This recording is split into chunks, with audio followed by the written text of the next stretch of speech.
Rádio França Internacional, são 17 horas em Paris, 16 horas em São Tomé e Príncipe. Eva Massi. Bem-vindos ao segundo jornal do dia aqui na RFI, emissões em língua portuguesa. A marcar a atualidade, nesta quarta-feira, 28 de dezembro, está a morte de Linda de Souza, um dos maiores ícones da música portuguesa em França. Na Costa do Marfim, os 4 acusados de um atentado jihadista em 2016 foram condenados à prisão perpétua. Na Ucrânia, as forças militares russas perseguem a ofensiva e continua a não haver qualquer perspectiva de negociações para pôr termo ao conflito que dura há mais de 10 meses. O jornal começa agora com o controle técnico de Victor Mathieu. RFI, as vozes do mundo. Na Costa do Marfim, a Justiça condenou hoje a prisão perpétua 4 pessoas no caso de um atentado terrorista em Grand Bassam em 2016 que tinha provocado a morte a 19 pessoas. Mais explicações com Miguel Martins. Foram condenados os cúmplices dos mandantes do atentado, já que estes últimos se encontram em paradeiro incerto. Um mandado de captura internacional foi emitido pelo Tribunal de Abidjan contra Kounta Dalla, tido como o cérebro do ataque. A 13 de março de 2016, 3 jovens começaram a disparar com Kalashnikovs contra turistas presentes na praia de Grand Bassam, antes de visarem as esplanadas de vários restaurantes desta estância balnear marfinense. Ao todo morreram 19 pessoas. Os 4 réus presentes foram condenados depois à prisão perpétua por o tribunal os ter considerado culpados da autoria do ataque. Tratara-se do primeiro do género na Costa do Marfim, tendo sido reivindicado pelo ramo da rede Al-Qaeda no Maghreb Islâmico AQMI. Na lista de pessoas que faleceram constavam 9 marfinenses, 4 franceses, um libanês, uma alemã, uma maliana, uma nigeriana e uma macedónia. Ficaram ainda feridas 33 pessoas de várias nacionalidades. São Tomé e Portugal estão a negociar a substituição do navio patrulha Zaire, que tem mais de 50 anos e que tem ajudado a dissuadir crimes nas águas do arquipélago situado no Golfo da Guiné. O navio da República Portuguesa Zaire opera nas águas são tomense desde janeiro de 2018, com uma guarnição mista de militares portugueses e são tomenses, e o ministro da Defesa são tomense, Jorge Amado, sublinhou que, apesar da sua idade, o navio patrulha Zaire está a dissuadir alguns apetites que possam haver no mar são tomense. É um assunto que está em estudo. Este governo entrou agora, encontrou um processo, temos que estudá-lo, analisar. Até já estamos a ver se negociamos com Portugal, em vez deste poder ser outro, trocar um outro navio, que este já tem cerca de 50 anos, já é avó, e podemos encontrar pelo menos um pai e não avó, para podermos portanto, não ficarmos aqui com alguma coisa que pode morrer aí, não temos condições para poder pô-lo a funcionar. Então é que tudo isso está em curso. Ouvimos o ministro da Defesa são tomense, Jorge Amado, em declarações à agência Lusa. Maputo 105 FM. E a atualidade no resto do mundo é também a guerra na Ucrânia, um conflito que depois de 10 meses pode agora ficar congelado durante vários anos, como é hábito da Rússia nos conflitos gerados à volta das suas fronteiras, impedindo não só a reconstrução da Ucrânia, mas também uma possível formalização da entrada na NATO ou mesmo na União Europeia.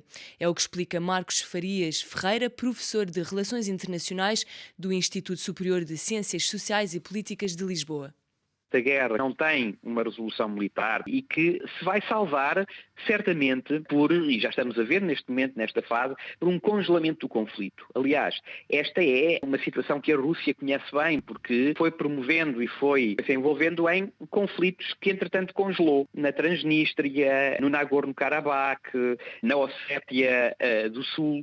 Ou seja, a política externa da Rússia, naquilo que é o seu estrangeiro próximo, naquilo que são as suas fronteiras, opera muito desta maneira. Aquilo que é a vitória para a Rússia pode ser simplesmente garantir que aqueles territórios do Donbass se mantenham durante anos num tipo de confronto de intensidade média ou baixa, mas que sirva a esses objetivos estratégicos, primeiro de neutralizar a Ucrânia geopoliticamente, de impedir que a Ucrânia venha a integrar a NATO, porque está em guerra, não é? Porque se mantém numa situação militarmente instável, inclusivamente de impedir que venha a aderir à União Europeia. Ouvimos Marcos Farias Ferreira, professor de Relações Internacionais do Instituto Superior de Ciências Sociais e Políticas de Lisboa, em entrevista a Catarina Falcão.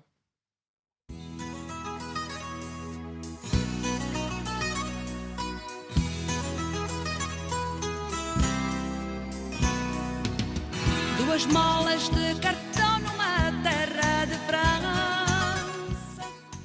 E passamos agora para a notícia que marcou o dia, a morte de Linda de Souza, hoje aos 74 anos. O desaparecimento desta cantora portuguesa, que em França recebeu discos de platina e se tornou um ícone dos anos 80, foi recebido com tristeza pela comunidade portuguesa em terras gaulesas, como relatou o embaixador de Portugal em França, José Augusto Duarte.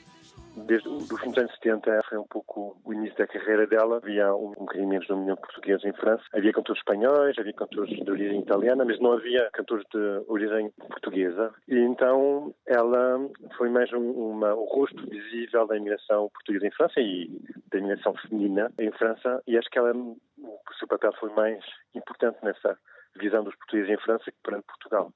E mesmo o conceito da avaliação cartão, da mala de cartão, foi muito usada depois para representar essa imigração portuguesa em França, essa imigração de pessoas pobres que tentam buscar uma melhor vida de fora e que alguns, como ela própria, aliás, que tiveram saído do país deles clandestinamente, assaltos, para poder entrar em França. Ouvimos José Augusto Duarte, embaixador de Portugal em França, em declarações a Catarina Falcão. Vítor Pereira, investigador principal no Instituto de História Contemporânea da Universidade Nova de Lisboa, estuda a imigração portuguesa em França. Para ele, Linda de Souza foi o rosto visível de uma imigração que até ao fim dos anos 70 e início dos anos 80 não tinha qualquer representação de ampla difusão na sociedade francesa. Tenho recordações maravilhosas, porque era uma artista incrível. Uma grande artista que marcou a história de Portugal, a história da música francesa e portuguesa. Penso que é a segunda artista portuguesa a ter vendido mais discos no mundo, depois de Amália Rodrigues. E essa turnê Carte Postal de Portugal com Mara Pedro e Linda de Souza era uma maravilha, porque Linda de Souza tinha essa vontade de estar perto do público, de cantar, de fazer música. Era o único sítio onde ela se sentia bem. Era os palcos, era atrás de um micro e com o público em frente. Dedicou-se completamente ao seu público e era a fonte do prazer dela. Tive essa sorte de produzir este último espetáculo, o último disco da Linda, e aprendi muito ao pé dela. Ouvimos Vítor Pereira, investigador principal no Instituto de História Contemporânea da Universidade Nova de Lisboa, em declarações a Catarina Falcão. Em 2019, Linda de Souza voltou aos palcos com o espetáculo Carte Postal de Portugal.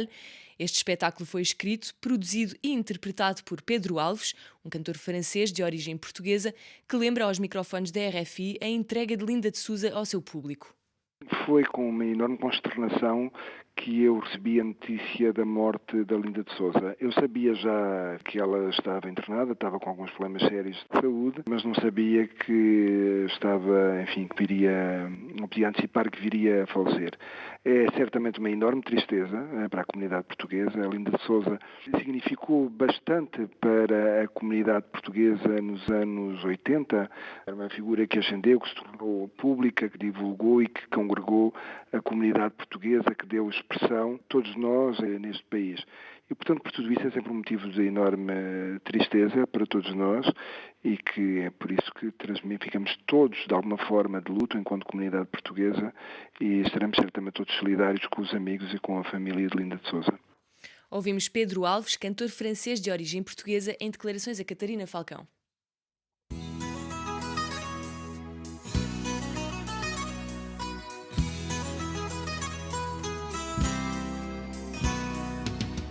Duas molas de cartão numa terra de França.